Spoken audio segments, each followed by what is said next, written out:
of the Quadcom, whether to invite those officials or otherwise.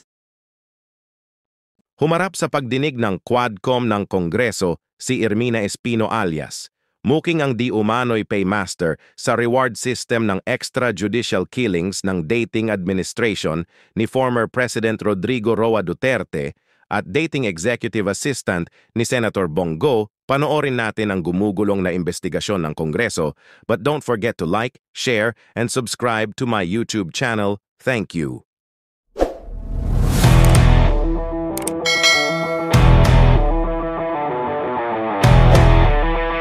I now recognize you have 15 minutes. Mr. Chair, my questions is for Ms. Smoking, but before I proceed to her, I just want to state for the record that the National Bureau of Investigation manifested their initiative to invite, bring along the agent on case to shed light on the investigation that happened pertaining to the late Britannico. And I hope the same is true with respect to the handling prosecutor. However, Mr. Chair, I'm leaving this up to the chairman whether these officials from NBI and DOJ will be invited. Nevertheless, Mr. Chair, I wish to state for the record the reason why this representation raised those questions. Ako po'y nanghihinayang because based on the story of the brother, Corporal Joven was so cooperative and even admitting having killed those 5 victims. So it really raised a lot of questions. What happened in the investigation? Why was it not pursued during the preliminary investigation? I wish to commend the NBI and the DOJ for taking that initiative to shed light on what happened on the investigation. Nonetheless, Mr. Chair, I'm leaving it up to the chairman of the Quadcom whether to invite those officials or otherwise. That's noted. If I may proceed, Mr. Chair. Please proceed. Ms. Mocking, Yes, Mr. Chair. is it okay that I address you as Ms. Mocking? Yes, Mr. Chair. And I understand earlier during the interpellation of Chairman Barbers, you confirmed already that you are the same Ms. Mocking who used to work in Malacanang during the time of the former president. Tama po ba ito? Yes, Mr. Chair. Can you please enlighten us? Kailan po kayo dumating sa Malacanang?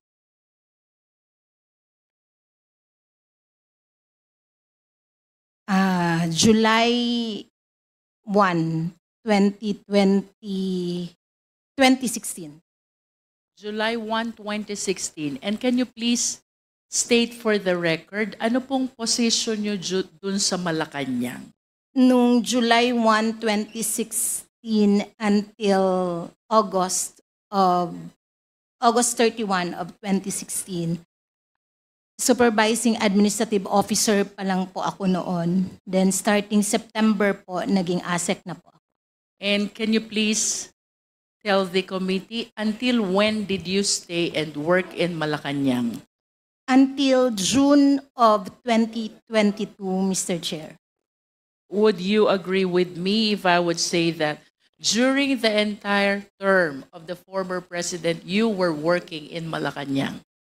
That's right, Mr. Chair. And can you please tell us, who was your immediate superior during that time? Kanino po kayo nagre-report and under whose instruction do you do your task? From July 1 of 2016 until September of 2018, from the then SAP Senator Bongo, and from October 1, 2018 until June of 2022 under Yusek Melchor Kitain, Mr. Chair. Yusek Kitain. Yes, Mr. Chair. Prior to your appointment in Malacanang back in July 2016. For the record, Ms. Mocking, saan po kayo nagtatrabaho? City Government of Davao, Mr. Chair. And can you please enlighten us? Ano po bang trabaho nyo sa City of Davao? Supervising Administrative Officer from December of 2015 until June 30 of 2016. You were saying 2015 to 2016. That's right, Mr. Chair. And that is the only inclusive period when you work at the city government No, of Mr. Chair. Davao. From 2024 until December of 2015, my item is Community Affairs Officer, Mr. Chair, under the City Government of Davao. Can you please state that again? From From 2024 until 2015, Community Affairs Officer. how did it happen? 2024 to 2015. Pardon, Mr. Chair. All right. You said 2015, 2016, you work in Malacanang. And then I asked, 2015 to 2016, City Government of Davao. correct, City Government of Davao. That's right, Mr. Chair. Aside from this inclusive period, may pagkakataon pa po bang nagtrabaho din kay sa City Government of Davao? Yes, Mr. Chair. 2004 until 2015, City Government of Davao, Mr. Chair. But Can you- of different item. And then recently, you also made representation that currently you are working in Davao. That's right, Mr. Chair. What is your work or position in Davao right now? Supervising Administrative Officer, Mr. Chair. When did you start? July 2022 July 20. and at present, up to the present. Tama po bang sabihin, Ms. Mocking, given this period of time, 2015 to 2016, and then you have 2004 to 2015, and then you have July 2022 up to the present, plus the Malacanang in 2016 to 2022. All those periods, you were working for the Duterte family. Yes, Mr. Chair. And kanina po sinabi nyo, when you were in Malacanang, your immediate superior was Senator Bongo and Yusek Kitain. Yes, Later Mr. on. Chair. How about during the time that you were in the city of Davao? Let's start with 2004 to 2015. Sino pong immediate superior nyo? The Chief of Staff of the City Mayor's Office. So in other words, you were reporting to the city mayor, The Chief of Staff, Mr. the Chair. chief of staff. So you work under the city mayor also. Yes, Mr. Chair. And may we know who was the city mayor during that time? Mayor Rudy Duterte, Mr. Chair. The former president. Yes, Mr. How Chair. about from 2015 to 2016? 2000? Yes, Mr. Chair. Who was your immediate superior? The Chief of Staff, Mr. Chair. The COS. Who was the mayor during this time? Rodrigo Duterte, Mr. Chair. The same. And from July, just for the record, Ms. Mocking, July 2022 up to the present, to whom are you reporting at the city government of Davao? Chief of Staff, Mr. Chair. COS. Will you agree with me if I would say that if you're reporting to the COS, it is as if you're reporting also to the LCE, the local chief executive? Or if I may rephrase my question, both the COS and yourself are working under the local chief executive. Yes, Mr. Chair. Tama po bang sabihin, Ms. Mocking? Because of course it is a common knowledge how associated the senator is to the former president. I'm referring to Senator Bongo. Perhaps Senator Bongo is one of the most trusted people of the former president. Tama po ba? I cannot speak in behalf of the President, Mr. Chair. All right. but at least he is one of the people who have been working with the president so closely since the time that he was the mayor. Yes, Mr. Chair. Tama. Okay.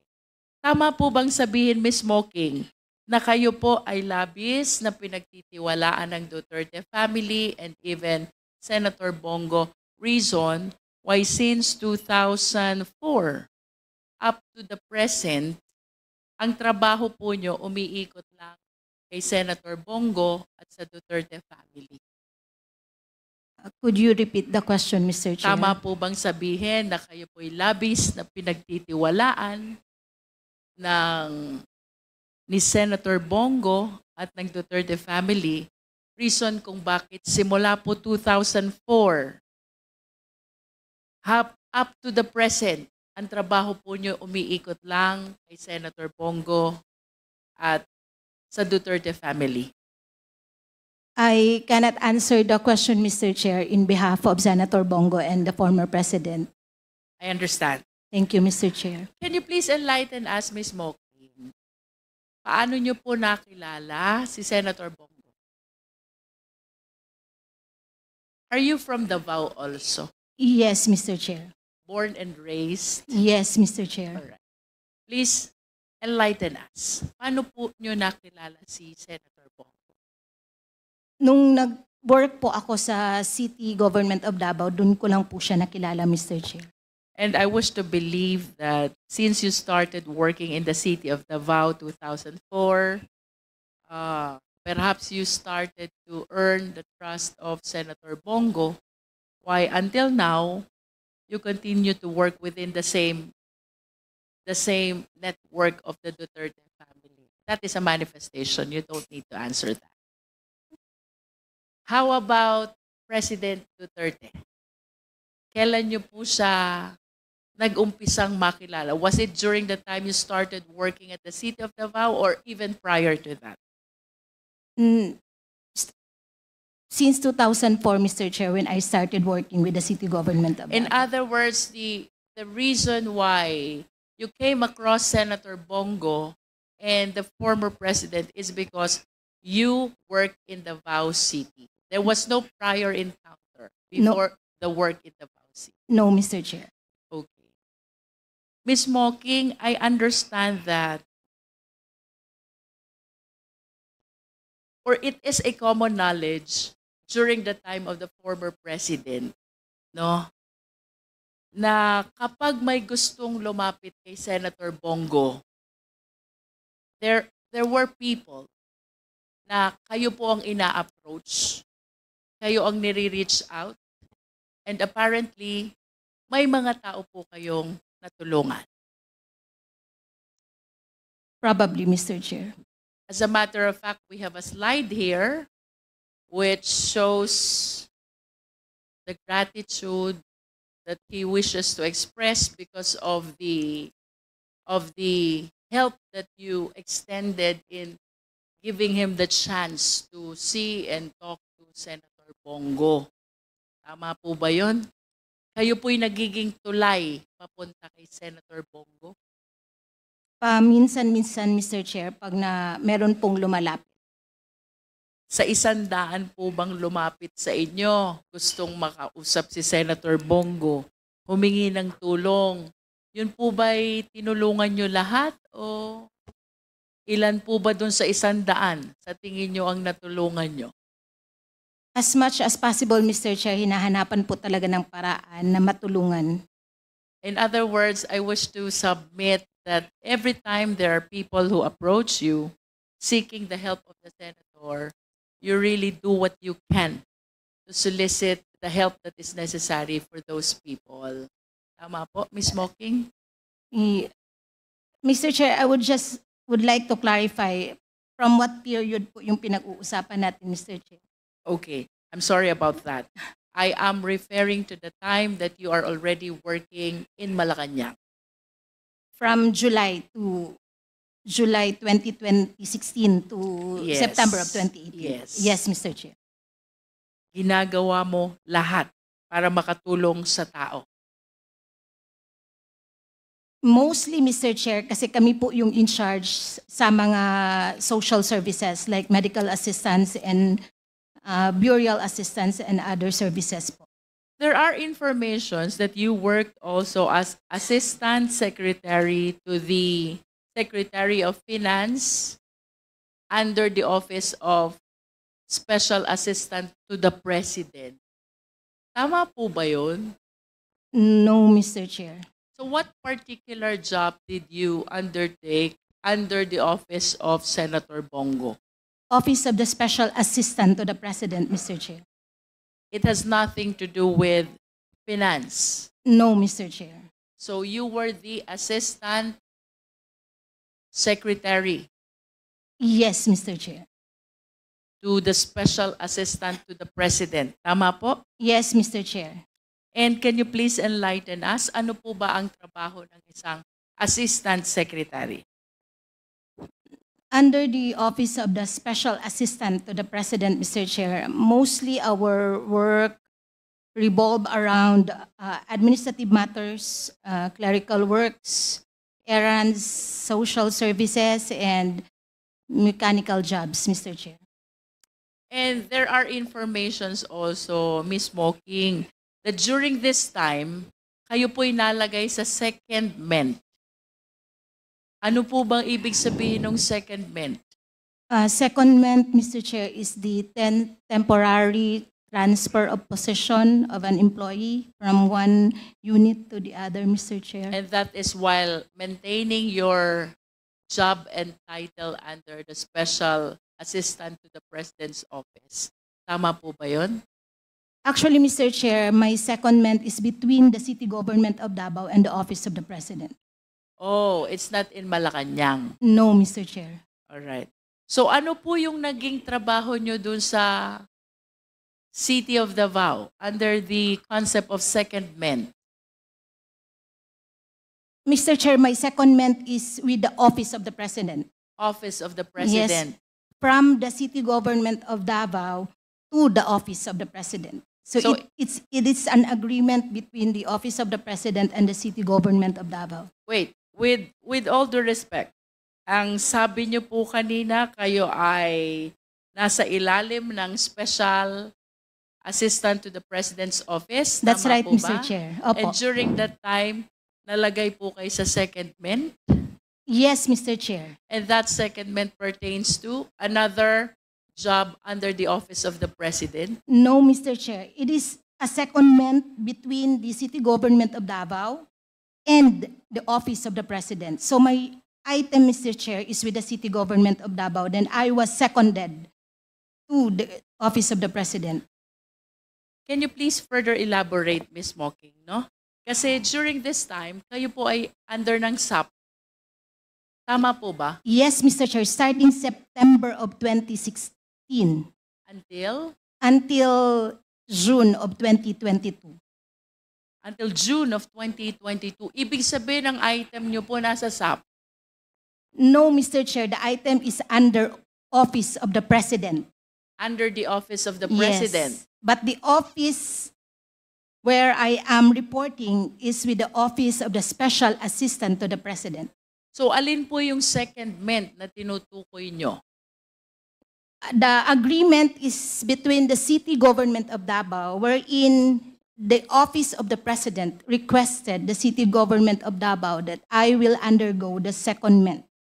So the Office of the President requested the City Government of Davao that I will be admitted to the Office of the President. Is it not that the item is under the OP? Actually, Mr. Chair, if we are talking about the secondment, it is an agreement between the employee and the office and the position where you will be admitted. Yes, but you were saying a while ago, ang item nyo ay nasa OP, ang trabaho nyo ay nasa SAP. Tama po, Mr. Chair. Kasi po, pag naka-secondment ka po, Mr. Chair, iiwanan niyo po yung item niyo po sa City Government of Davao. Kasi po, may agreement na po si Office of the President and si City Government of Davao na parang hihiramin ka po. So what you wanted to tell us is, even prior to your item under OP, ay may item kayo sa LGU Davao. That's right, Mr. Chair. Ipinahiram kayo sa OP. That's right, Mr. Chair. All right. Is that really possible? Meron pong Mr. civil Chair. service. I Mr. believe Chair. the civil service can Mr. Chair. Mr. Chair, I am yielding to Chairman Ako. Yeah. That's possible under the civil service rule.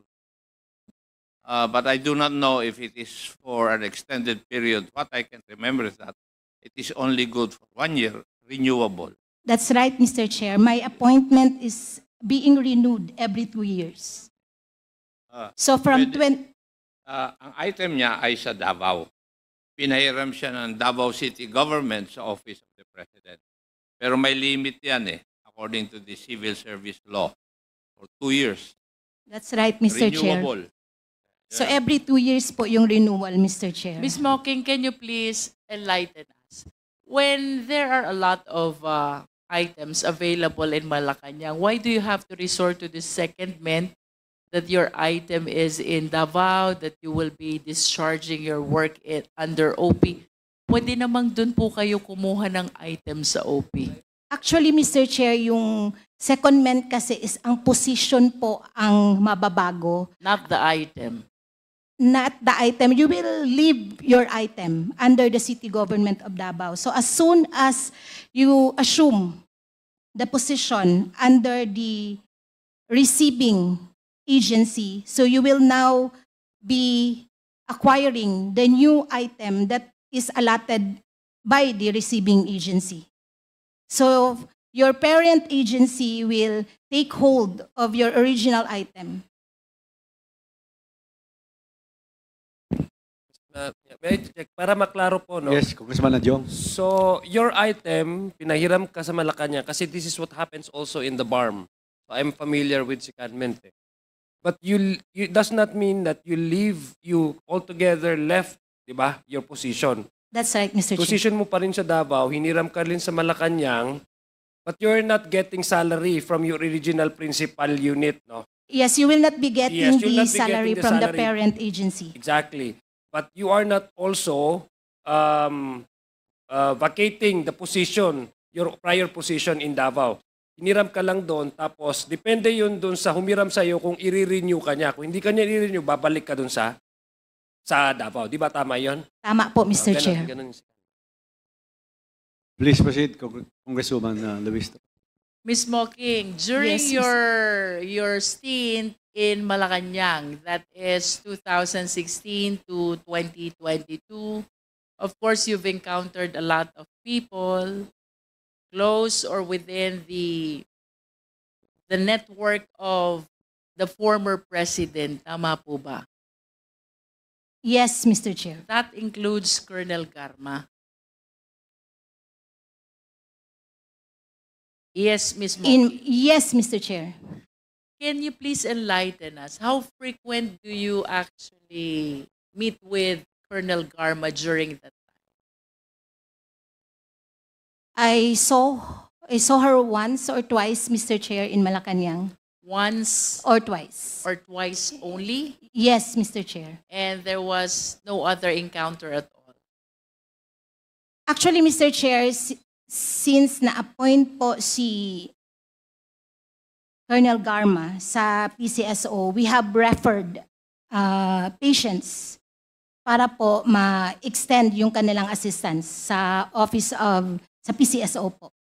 So, in line in connection with that concern, referring patients to PCSO, do you meet and talk with Colonel Garma during that time that he was already at PCSO?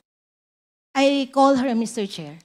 So how frequent do you talk, if I may ask? I believe that was 2018. Once or 2000. twice, Mr. Chair, because she referred me already to one of her staff. Every time merong referral para hindi ko na po siya ma-disturb. Prior to her appointment at PCSO, you said a while ago na once or twice mo rin na-meet si Colonel Garma In Malacanang. in Malacanang. Yes, Mr. Chair. Can you please tell us What concern does Colonel Garma have during the time when you encountered her in Malacanang? Actually, Mr. Chair, umakyat lang talaga siya doon sa office namin and marami din po, almost all of our staff, Mr. Chair, are from Davao. We're from Davao. So parang meron na din po siyang mga nakita at kakilala doon, tapos meron din pong mga nagpa-picture sa kanya kasi nga po na-appoint siya sa PCSO. So it is just because of the appointment, the reason why she was there. Yes, Mr. Chair. With all due respect to the personalities that I will be mentioning, Ms. Mocking, but if you are following the investigation, there have been allegations about the reward system of the war on drugs. You're aware of this? Yes, Mr. Chair. And Senator Bongo is always being implicated every time the reward system is being mentioned. You're also aware of this? Yes, Mr. Chair. Okay. As one of the people who work in Malacanang during the time of FPRRD, can you please enlighten us? Ano po bang nalalaman nyo dito sa reward system at ano po bang nalalaman nyo about the possible connection of Senator Bongo, if there is any? I have no knowledge actually, Mr. Chair, about the reward system that is going on within Malacanang, Mr. Chair. And if you have no knowledge about the reward system of the war on drugs, the more reason that you have no knowledge about Senator Bongo's implication to this reward system. That's right, Mr. Chair. But are you aware that there was public pronouncement already coming from another senator, Senator Bato de la Rosa, confirming that even during the time of the former president as mayor of Davao, namimigay na po ng pera si Senator Bongo? What can you say about this? I have no knowledge of Senator Bongo releasing money po, Mr. Chair. I understand. Just for the information of the committee, Secretary, can we please flash that poster from the social media where Senator Bongo made this comment that even during the time of the former president in Malacanang, namimigay na ng pera si Senator Bongo. Nevertheless, would you know Ms. Mocking?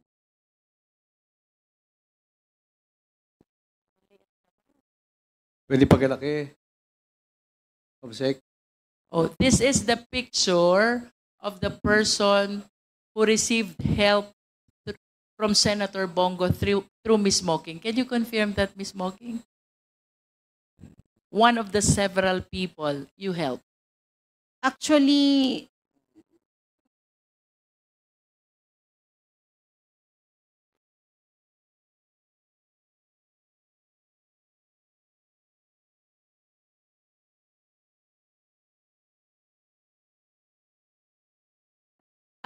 Mr. Chair, this person is one of my relatives.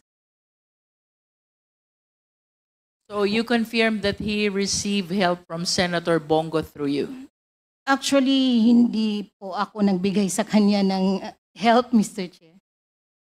About the senator? He's saying, thank you very much and God bless you more. Baka, I really don't know, Mr. Chair, pero baka related po siguro sa mga services po ni Senator Bongo under his office. All right. Secretariat, can we please flash the next slide? The one with the public pronouncement. There. Ang sabi po dito, Ms. Mocking, namimigay naman talaga ng pera si Bongo. Inutusan niya ni President Duterte noon pa. Sa Davao pa kami. I have no knowledge about that, Mr. Chair. But can you please enlighten us at least? Ano po ba yung perang tinutukoy ni Senator Bongo dito? Would you know if this is the reward system which is being alleged in relation to the war on drugs? Hindi ko po alam, Mr. Chair. Wala po, hindi po siya familiar sa akin, Mr. Chair. Would you know if Yung- this is operational fund of the PNP? Actually, Mr. Chair, hindi po kasi ako privy sa mga police operations and kaya hindi po ako familiar dito sa sinasabi na Yes, I understand. But since you work at the office of the mayor, I'm trying to elicit information if there are chances or incidents when you encountered similar concerns. So, nung naririto po ang dating Pangulo, he was saying walang panggasolina ang mga pulis, kaya namimigay siya ng pera, if my recollection is correct. Hindi po kaya itong perang tinutukoy ni Senator Bongo ay yung tinutukoy ng dating Pangulong panggasolina ng mga pulis? Actually, Mr. Chair, i-relate ko lang po ito doon sa naging question din po sa Senate hearing. Ang gasolina po na sinasabi po ni former President was yung binibigay po namin na parang PO slip para po sa mga police precinct. Parang isa din po yun sa support na binibigay ni former President. By PO, it means purchase order. Purchase slip. Purchase slip. Yes. So, bibigyan mo siya ng slip para tatakbo na lang ang pulis sa gasolinahan. Yan po yung style doon, Mr. Chair. And would you know, Ms. Mocking, kasi napakagastos ng police operation, bukod dito sa panggasolina, ano pa po ba ang assistance na ibinibigay ng ating dating Pangulo sa police operations? Sa Davao term ito, Mr. Chair. Davao. Usually, Mr. Chair, yung mga precinct commanders, gumagawa sila ng letter request addressed to the mayor. Precinct commanders. Yes, gumagawa sila So, ng... what is this request all about? Like, support, Mr. Chair, aircon, office supplies, normally mga general services po, Mr. Chair. General services, that's all. Basically, yun po yung part of our tasking, Mr. Chair, na nag-a-assist po kami sa mga police and other offices po, Mr. Chair. Okay, Ms. Mocking, do you know Rizalina Hustol? Yes, Mr. Chair. Who is she? For the enlightenment of the committee. Sa City Government of Davao, Mr. Chair. She was our city accountant. She used to be the chief accountant of Davao City LGU. Tama po? Yes, Mr. Chair. When was this? Ay, nung 2004 po na working na po ako sa City Hall, sa pagkakaalam ko po, city accountant na po si Ma'am Rizalina O Justo. baka nauna pa sa'yo? Yes, I believe. Okay. So, I understand that similar to you, si Ms. Hustol ay nagtrabaho din sa Malacanang. Do you confirm this? Yes, Mr. Chair. Ano pong trabaho niya sa Malacanang and when did she start? I believe na una din po sa akin, Mr. Chair. So parang, July ka na eh. June 30 lang nag-a-assume. actually, Mr. Chair, bali, mas, una, baka magkasabay. Baka magkasabay. July 2016 also. And after some time, Ms. Mocking, would you confirm she was appointed as Commission on Audit Chairperson? Yes, Mr. Chair. Can you please tell us when? I do not know, Mr. Chair. I do not know the exact date, Mr. Chair. Can you please at least tell us the year? 2022? I really don't know, Mr. Chair. All right. But at least you confirmed that she was appointed as COA chairperson. Given this facts, Mr. Chair, I wish to manifest that similar to Ms. Mocking, Rizalina Hustol was able to earn also utmost trust and confidence of the Duterte family, including the people close to the former president. Reason why, from being the chief accountant of Davao, he was even appointed as executive secretary for finance and administration of OP. Tama ba, Ms. Mocking? Yes, Mr. Chair. And ultimately, she was appointed as COA chairperson, which I believe is one of the most or one of the highest possible positions one can get in the Philippine government. Ano po bang trabaho ng isang chief accountant?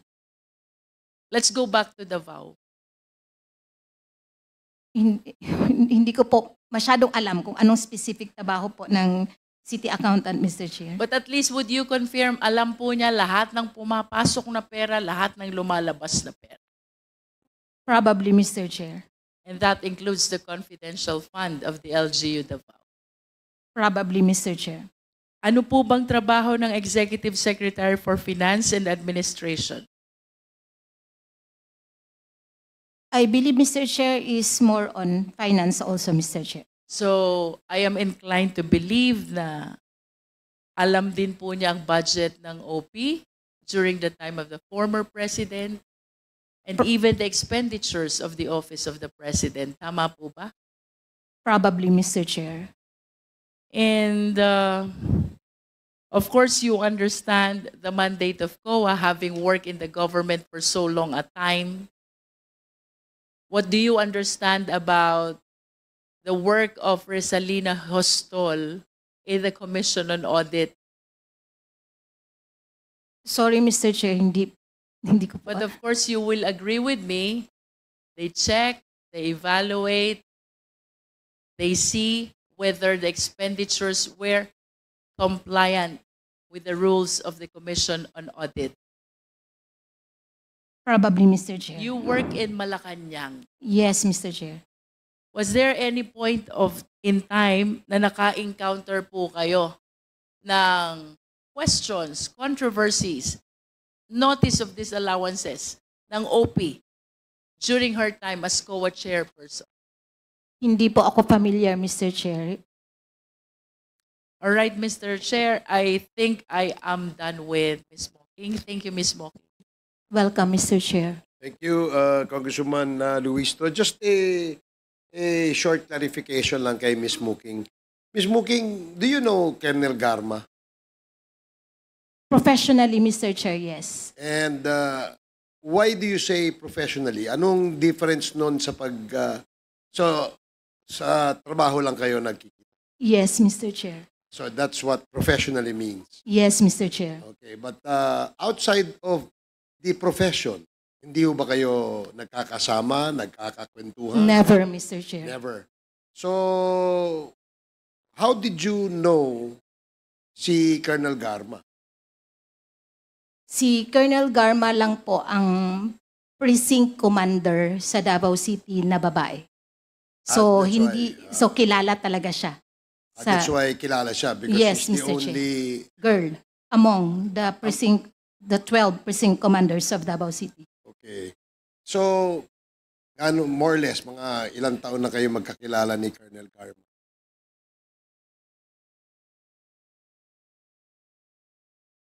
Parang, I don't know kung kailan siya napasok sa Davao City. Pero nakilala ko lang talaga siya, Mr. Chair. Pasensya na po. Kasi makulit siya, Mr. Chair. Makulit. Opo. Makulit dahil, ikaw ba ang kinukulit? Yes, Mr. Chair. Bakit ikaw ang kinukulit? Ito kasama sa professional relationship. Yes, ninyo. Mr. Chair. Very professional. So, paano kanya kinukulit, Miss Muki? Meron kasing request, as I have mentioned earlier, yung mga precinct commander para sa support from the city government of Davao. Tapos, one of those requests is care of kay Colonel Garma, which is the repair of her office. And kasi po, di ba po, meron naman pong process ang government pag meron kang request. So you have to go through po yung sa general services, meron pa po yung purchase order, purchase request.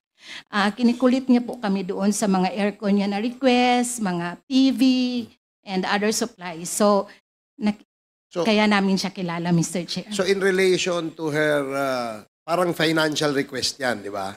Funding request. No, not funding, Mr. Chair, but office equipment and office supplies.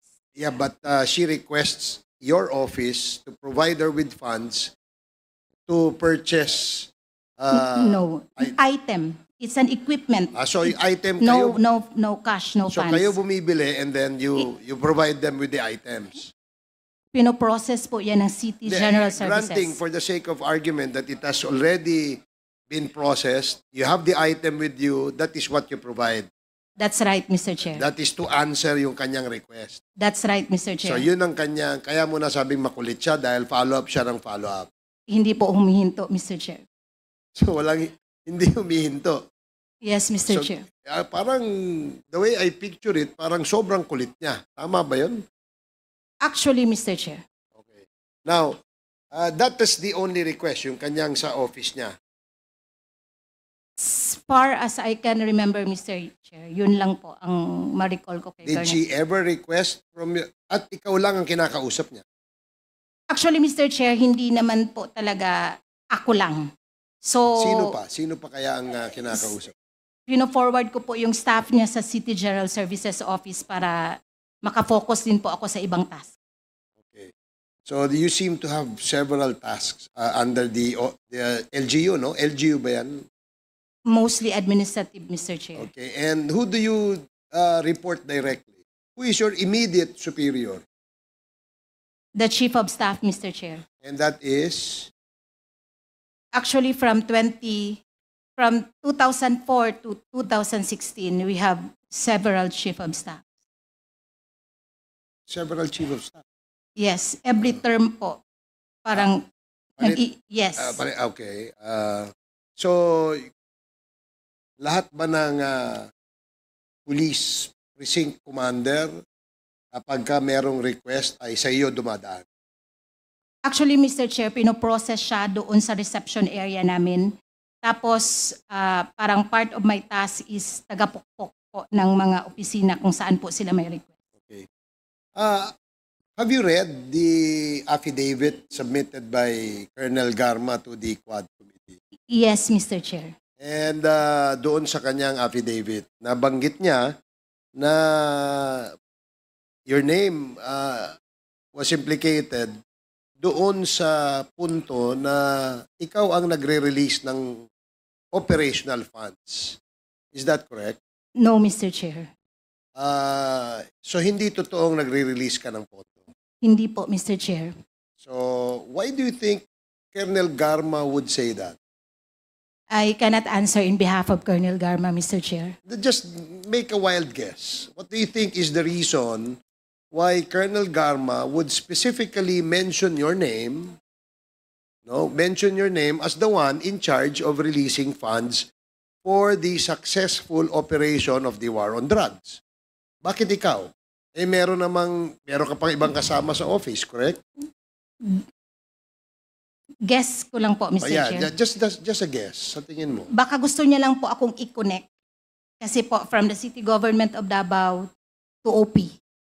Parang ako siguro yung nakikita niyang linyada. Guess ko lang po. Okay, so linyada kay former president. Probably, Mr. Chair. Okay. So do you directly report to the former president? No, Mr. Chair. To whom do you directly report? As I have said earlier, Mr. Chair, from 2016 to 2018, to then SAP, Senator Bongo, then from 2018 to 2022, Yusek Melchor Kitain, Mr. Chair. Okay, so dito muna, nung ASEC ka kay SAP, former SAP, now Senator Bongo. That's right, Mr. Chair. Can you give us, or at least educate us, ano ang iyong work sa office ng SAP? Specifically kay Senator Bongo.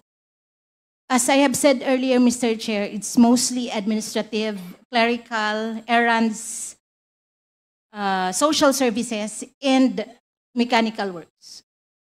What about appointments? That's part of the... Social. No, Mr. Chair, that's part of the admin.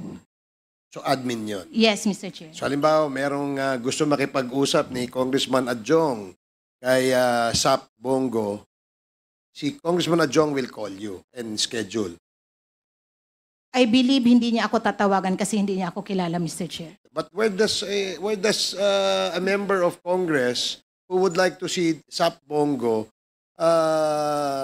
request an appointment? Actually, si SAP Bongo kasi, Mr. Chair, is madaling malapitan. So, lahat ata ng congressman, I believe, direct na nagtitext sa kanya and direct din po siyang sumasagot. Lahat? Almost all. As Okay. far as I know, Mr. Chair. Just to make it clear, ako ba nakita mo ako? Lumapit ba ako sa'yo? Hindi, Mr. Chair. But I believe, Mr. Chair, parang nautusan ako before to reach out sa inyo. Sa akin? Pero hindi mo nyo lang po ako ata sinagot. So hindi tayo nagkausap. Hindi po, Mr. Chair. So it is very clear that it is not I who reach out to her, but it is Miss Muking who reach out to me. May I know kung bakit?